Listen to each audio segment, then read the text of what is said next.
وبيبدأ الفيلم بالغبي فيجرام منحوس والدنيا جاية عليه من صغر سنه، وهو بيلعب مع زمايله بيقطع طيارة الواد ده فبيلسعوا قلمين على الطاير وبيحفل عليه هو وزمايله، بيقول لهم انتوا فرحانين بكتركوا عليا وربنا اللي اندهلكوا اخويا روني.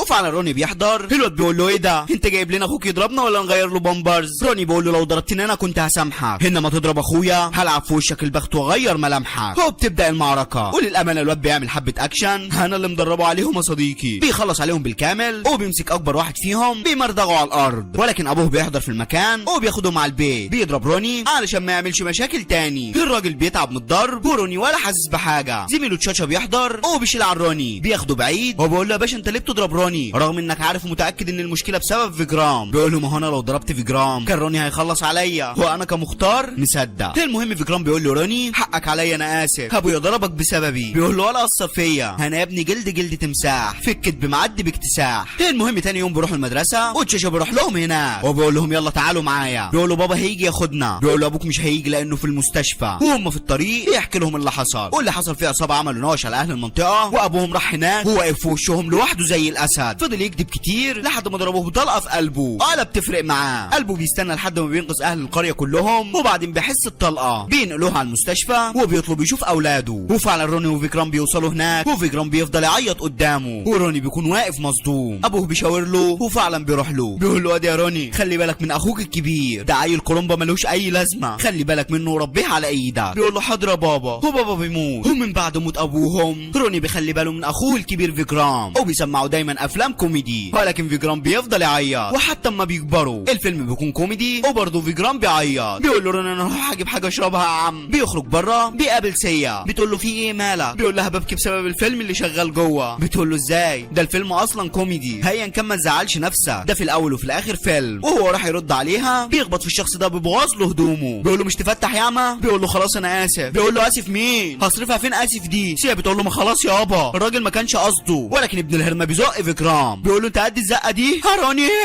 وفعلا روني بيشد الاجزاء وبيظهر معانا بالابديت الجديد. شايفوا صديقي الواد عضلاته وحشين ازاي وماله دراع يعني، هو صحيح شبه مضرب الجولف ولكن الحمد لله مأدي الغرض. المهم روني بيحضر في المكان وبيقول له ايه اللي حصل؟ بيقول له الواد ده انا دلقت عليه الاكل بالغلط. بيقول لهم خلاص يا جماعه حقكم عليا. هو بيسيبهم ويمشي. بيقول له يا عم بقى خلي بالك بقى. بيبص على ودنه بيقول له ايه ده كاتشاب من غير كدب. بيقول لي مين اللي ضربك؟ فبيحكي له اللي حصل، واللي حصل يا صديقي اولاد الهرمه بيكونوا حفلوا عليه. فيجرام بيقول له خلاص بقى يا روني يلا نروح. بيقول له يلا. ده بيروح يمين وروني بيرجع لهم تاني ومن غير مقدمات كتير. اول واحد فيهم بيكسر له صف اسنانه والتاني بيقلع له صف ودانه، وسيا بتكون في منتهى الذهول بمهاره هذا الولد المفتول. وفعلا يا صديقي الواد في الحقيقه مش معقول من كتر كدبه علق محلول. بيخلص عليهم بالكامل وسيا بتكون خلاص وقعت في حبه. المهم بيمشوا من المكان وتاني يوم بيستعرض قدام اهل المنطقه وكلهم بيكونوا مبسوطين بيه. عمهم تشاتشا بيحضر هو بيقول لفيجرام يلا يا وحش جهز نفسك لاني قدمت ملفك وهتبقى ظابط في مركز الشرطه. بيقول له ظابط مين يا عم؟ ده انا بخاف من الفيران اللي عندنا في البيت، خد روني هو اللي ينفع في الشغلانه دي. روني بيقول له انا مش هنفع لاني عليا 32 قضيه. تشاتشا بيقول له بقوا 33 بالامبارح. بيقول له ايه سبب القضايا دي كلها؟ بيقول له كلهم علشان كنت بنقذك يا فالح. اسمعني كويس يا فيجرام، انت دلوقتي بتخاف من المجرمين ولكن لما هتلبس بدله الشرطه المجرمين هيبقوا قدامك زي الفيران وهم اللي هيخافوا منك. وفعلا فيجرام بيسمع كلامه وبيبدا اول يوم ليه. روني بيوصله وهم في الطريق البلطجيه في الشوارع بيخافوا منه. بيوصلوا اسم الشرطه وروني بيودعه. فيجرام بيخش المأمور الاسم بيرحب بيه وبيقول له خد الورقه دي وديها لترباسي. بياخد الورقه وبيروح لترباسي ومره واحده ABL ورجالته بيولعوا في الشخص ده قدام الاسم وبيخشوا الاسم من جوه مفيش حد بيقدر يتكلم معاهم. بيقول لترباسي انت اللي بتكتب المحاضر صح؟ اسمع الكلمتين دول كويس. الراجل ده لقاني في بيته واعترض فقررت ان اقتله قدامكم بالشكل ده. هو بيسيبهم ويمشي. فيجرام بيقول للمأمور انتوا هتسيبوه يمشي كده عادي؟ بيقول له بلاش تفتح صدرك وتحاول تاخد اجراء ضده. قبل كده ترباسي كتب فيه محضر بعت واحد من رجالته اسمه باجو وخلاه يقتل بنته. فيجرام بيروح البيت وبيحكي كل اللي حصل لروني. بيقول له ليه الشرطيين مش قادرين ياخدوا قرار ضد العصابه دول؟ بيقول له لان في حد كبير في ظهرهم وشرطيين في المكان ما يعرفوش مين الشخص ده. في الوقت ده بتيجي رساله ABL من الشخص اللي مقوي قلبه وبيكون ابو جلال هو الشخص اللي مقوي قلبه. كاتب له في الرساله عايزين عائلات كتير الفتره الجايه وهو ده ابو جلال يا صديقي شخص ما عندوش رحمه اكبر ارهابي في العالم. بيخلي ABL يخطف عائلات من الهند ويبعتهم له في سوريا وبيستخدمهم في التفجيرات بتاعته. في الوقت ده سيا بيكون معاه مكالمه ولكن ما بيكونش في شبكه في المكان فبتقف في نص الطريق علشان الشبكه. في الوقت ده روني بيشوفها وكمان هو بيدوب فيها ولكن سيا ما بتاخدش بالها منه وبتكمل في طريقها. بتروح اسم الشرطه تقول للظابط انا عايز اكتب شكوى ضد اللي اسمه ABL ده وتروح المخزن بتاعه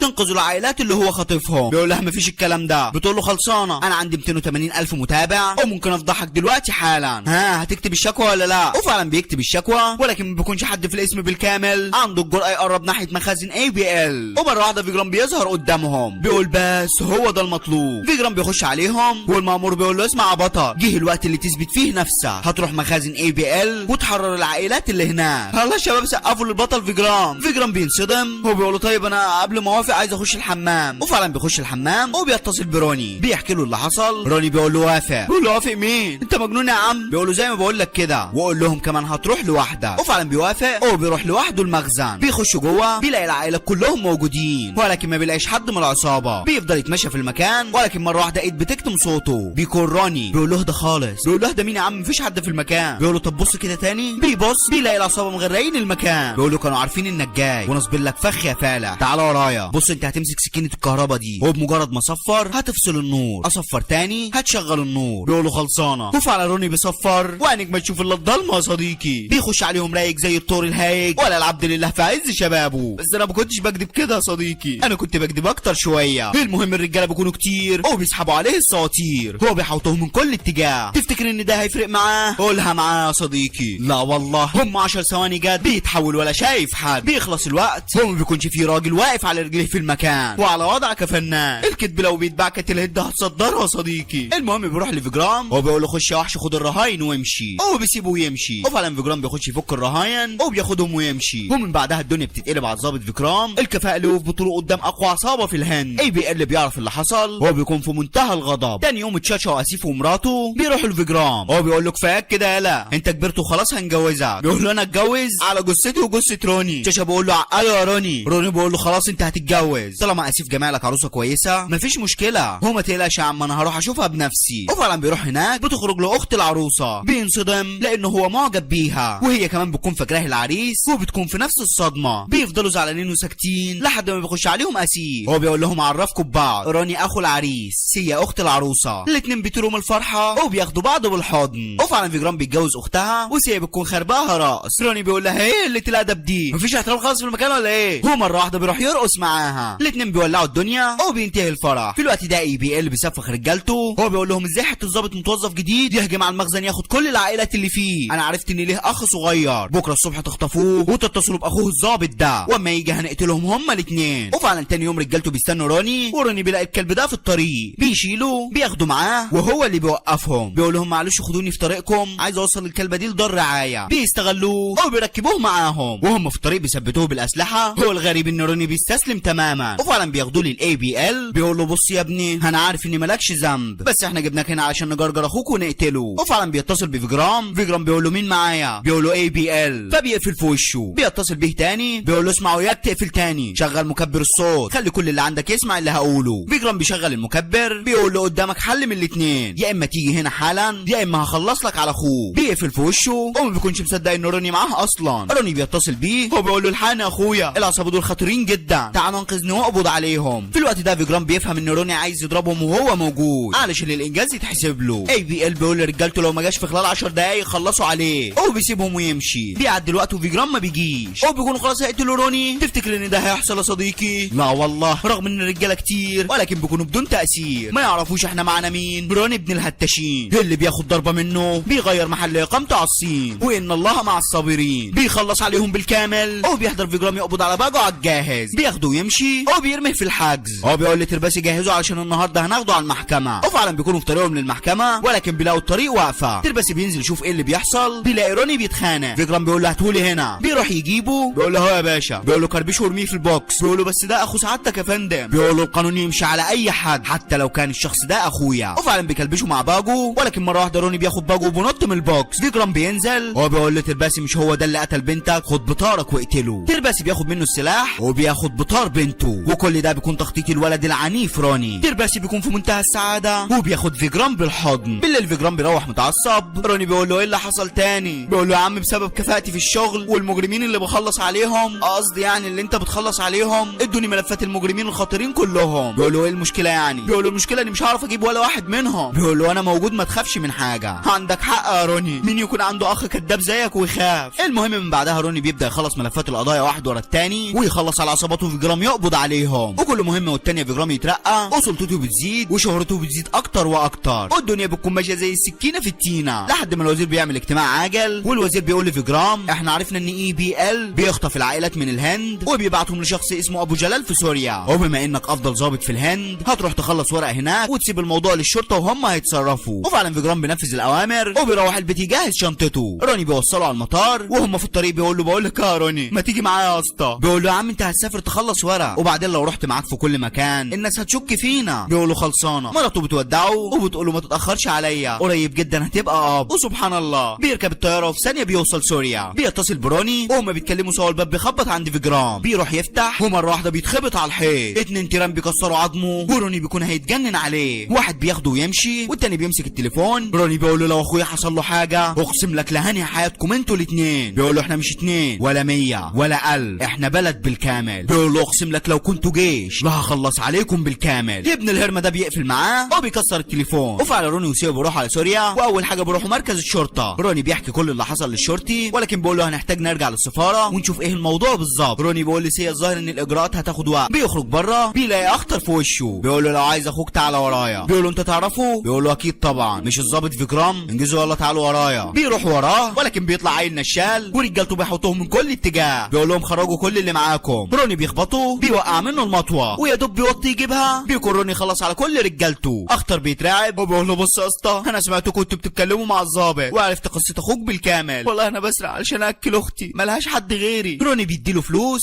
وبيسيبه ويمشي. بيروح وراه وبيقول له استنى يا اسطى انت طلعت شخص محترم وانا هساعدك. بيقول له طيب تعرف شخص اسمه ابو جلال غازي؟ بيقول له يا عم انا حرامي غلبان اللي اعرفهم كام نشال هنا. روني بيفتكر فيجرام لما قال له المحفظه اتسرقت منه في المطار. بيقول له اخويا لما جه هنا اتسرقت منه محفظته. بيقول له ما تعرفش اسم الحرامي او سرقها الساعه كام؟ بيقول له حوالي الساعه 6. بيقول له تعالى معايا. بياخدوا لكبير الحراميه وفعلا بيلاقوا عنده محفظه فيجرام. بيلاقوا في المحفظه اسم الفندق وبيروحوا على الفندق اللي كان فيه. روني بيبدا يفتكر كل اللي حصل لاخوه وبيكون في حاله لا يحسد عليها. سيا بتلاقي تليفون فيجرام وبتكون خلاص هتاخده ولكن اخطر بيقول لها استني ما تمسحيش بصمات الشخص اللي مسك التليفون. وفعلا بياخدهم لواحد صاحبه هكرنجي وفعلا الشخص ده بيطلع لهم البصمات وبيجيب لهم معلومات الشخص ده بالكامل. بياخدوا صورته وبيروحوا عند بيته وبمجرد ما بيوروا الصوره للشباب اللي هناك كلهم بيبداوا يصفروا. اخطر بيقول لهم دي اشاره علشان يهربوا الشخص اللي احنا عايزينه ولكن روني بيلمحه في الشباك وبياخدها جري عليه. بيوصل عنده ولكن ابن الهرمه ما بيكونش سهل. بينزل تخبيط في روني وهو بيقول له عايز تروح لاخوك انا هخلص عليك وبعدها هروح اخلص عليه. تفتكر ان روني هيسيبه صديقي؟ لا والله بيتحول عليه وبيعمل معاه اللازم. بيحاول يهرب منه ولكن روني بياخدها جري وراه لحد ما بيجيبه. بيركع قدامه وبيقول له ابوس ايدك قول لي اخويا فين. بيقول له خلاص هقول لك هو فين. بيقول له ها فين؟ فبيخاف منه. بيقول له ما تخافش انا مش هاذيك ولكن مره واحده العربيه دي بتخبطه وتجري. روني بيروح جري عليه هو بيكون في منتهى الحزن على الامل الاخير اللي هيوصله لاخوه. وفي الوقت ده بيكون فيجرام مع ABL وبيكون هينقله هو وباقي الرهاين على منطقه ابو جلال. روني بيهدى وبيقول اكيد ABL يعرف مكان فيجرام لانه كان معاه علبه كبريت زي دي بالظبط. سيا بتروح جري وبتاخد تليفون زي دي بتفتحه بوشه الكبير قوي ده وبتكتب رساله لABL بتقول له احنا لازم نتقابل النهارده. وفعلا بيتفقوا على المكان وبيروحوا هناك وبرضه ابو جلال بيكون هيتقابل معاهم في نفس المكان ولكن الشرطه بتخرب الخطه وبتحضر في المكان عشان يقبضوا على ابو جلال. وبيفضلوا يدوروا على ابو جلال وروني بيفضل يدور على ABL بيلاقي ابو جلال في وشه ولكن ما بيكونش عارفه. في الوقت ده الشرطه بتقبض على ABL والظابط بيقول له فين ابو جلال؟ بيقول له على جثته اقول لك هو فين. وابو جلال بيروح في صندوق الزباله ده وبيغير شكله بالكامل. بيخرج قدامهم على اساس انه شخص متسول ومحدش بيشك فيه. الظابط بيقول له ABL احسن لك اعترف. ابو جلال مش هيفيدك. بيقول له يا باشا اهون عليا تقطع لساني ولا اقول لك هو مين. الظابط بيكون خلاص هيضربه ولكن روني بيقول له سيب لي الطلعه دي وبيركب معاه البوكس. وابو جلال بيبعت رجالته ورا البوكس علشان يعرف ABL هيبيعه للشرطه ولا لا. وفعلا رجالته بيكون ورا البوكس وروني بيقول له تعرف تعمل الحركه دي؟ بيقول له يعني ايه الحركه دي؟ رجاله ابو جلال بيشوفوهم وبيقولوا لابو جلال الظاهر ان ABL بيتفق مع الشرطه عليه. بيوصلوا مركز الشرطه ولكن بيسيبوا المركز وبيروحوا يقعدوا على القهوه وكمان روني بيطلب له شاي وبيديله فلوس. بيسيبه ويمشي ورجاله ابو جلال بيشوفوا كل اللي حصل. بيقولوا له الحق يا ريس. قعد معاهم على القهوه وكمان ادوا له فلوس. الظاهر انه خلاص باع. بيقول لهم خلصوا عليه بسرعه وفعلا بيهجموا عليه ولكن ABL بيهرب منهم وبيروح جري على البوكس. وبكده نجحت خطه روني. روني بيدخله البوكس هو بيقول له مش قلت لك هيقتلوك؟ قول لي بقى مين وفين ابو جلال ده؟ بيقول له انا هقول لك على كل حاجه. وفعلا بيقول لهم ابو جلال ده مش شخص عادي. ابو جلال عنده بلد بالكامل خاصه بيه. خلينا نروح هناك وهديك مخطط المكان بالكامل. وسيا بتقول له انا عارفه انك هتكذب كتير علشان ترجع اخوه بس وحياتي عندك ارجع لي معاه. سيب الراجل يا سهيل الكذب تسهيل. وفعلا بيوصلوا هناك وABL بيديهم مخطط المكان بالكامل. هو بيقول لهم المنطقه هتلاقوا بيلاقوا عليها ابراج حراسه من كل اتجاه، ومئات الرجاله المتسلحين بيحموا المنطقه ليل نهار. وفي نص المنطقه بالظبط هتلاقوا ابو جلال، ولكن قبلها هتقابلوا دبابات وطيران. من الاخر محتاجين جيش علشان توصلوا له. اخطر بيقول له عندك حق، ايه رايك يا روني؟ بيبصوا وراهم بيلاقوا روني اختفى، ما يعرفوش انه بدا المهمه. بيفك القنابل دي وبيرميها على الابراج بيفرتكهم. يا رب يا فراج، بداناها بالكذب على الابراج. نخش على العربيات اللي فيها الرهاين. روني بيكون نصيب لهم كمين وبيفجر عربيات الحراسه واحده ورا الثانيه. بيروح جري على الرهاين، ولكن ما بيلاقيش فيجرام وسطهم. ما بيكونش عنده حل غير انه يخش وسط منطقه ابو جلال. وفعلا بيروح عند المنطقه، وقدام البوابه بيلاقي 3 طياران مستنيينه. تفتكر ان ده هيفرق معاه صديقي؟ لا والله مش عارف اجيبها لك ازاي. بس بيطلع على اول طياره فيهم وبيسحب الاثنين اللي فيها بره. بيبوظ محركات الطياره وبيخلي ال3 طيران يخبطوا في بعض. بيفجر ال3 طيران، وانا كمختار مصدق، لان روني اصلا من كوكب الانترافاكتاس، ده موجود بالظبط جنب كوكب الانترافانتاس. واحد يقول لي انت عالم فضاء يا ميخا؟ لا صديقي انا بهتش، ولا هي جت عليا يعني. المهم بعد ما بيخلص على الناس دي كلها بيخش شويه كمان. في الوقت ده ابو جلال بيعرف اللي بيحصل، هو بيقول مين الجيش اللي هجم عليا؟ يا ترى امريكا ولا روسيا ولا موساد؟ لا ده الكداب روني يا ابو جلال. وروني بيخش جوه بيلاقي سيا حضرت في المكان بتيجي علشان تساعده. بيخشوا عليه 4 دبابات. هو العقل بيقول انه هيموت مسحول، ولكن ده لما يكون راجل عادي مش راجل مجنون. ما يعرفوش احنا معانا مين؟ روني ابن الكدابين. بيهرب منهم يمين في شمين، وبكل ذكاء بيخلي الدبابات يفجروا بعض. خلصنا من الدبابات بيخرج عليه كام راجل مسلحين، بيصدوا الرصاص بباب الطياره وبيفضل مستني لحد ما بتخلص منهم الذخيره. تفتكر انه هيسيبهم يا صديقي؟ لا والله بيقرب منهم، وانك ما تشوفهم الا هو نازل فيهم شحط محط فوق وتحت ولا العبد لله في عز شبابه. في الوقت ده واحد من رجاله ابو جلال بيكلمه، هو بيقول له يا ريس ده شخص واحد بيعمل كل ده علشان ينقذ اخوه. بيقول له اسمه ايه يا اخوه ده؟ بيقول له اسمه فيجرام. ابو جلال بيروح على الرهاين اللي عنده، هو بيخلي واحد من رجالته يوقف واحد من الرهاين. هو بيقول له اسالهم مين فيكم فيجرام. الواد بيقول لهم يا جماعه هم ما بيعرفوش يتكلموا هندي. فيجرام خليك مكانك ما تكشفش عن هويتك، اخوك جه هنا وعمال بيكذب لحد ما دمر المكان بالكامل. هم خايفين من اخوك قوي، اياك تقول لهم انت مين. خلي اخوك يجي ينقذك وينقذ باقي عائلتنا. ولكن ابو جلال بيكون فاهمه، هو بيكون خلاص هيقتله، ولكن فيجرام بيقول له خلاص ما تقتلهوش. انا فيجرام بيقول له عاش عليك شجاع زي اخوه. انا شفت اخوك اول امبارح، كانت غلطه لما سبته، كنت المفروض اقتله لما شفته. بيقول له ده انا اللي غلطان، انا كنت لما بقع في مشكله كنت دايما بقول كلمه واحده روني.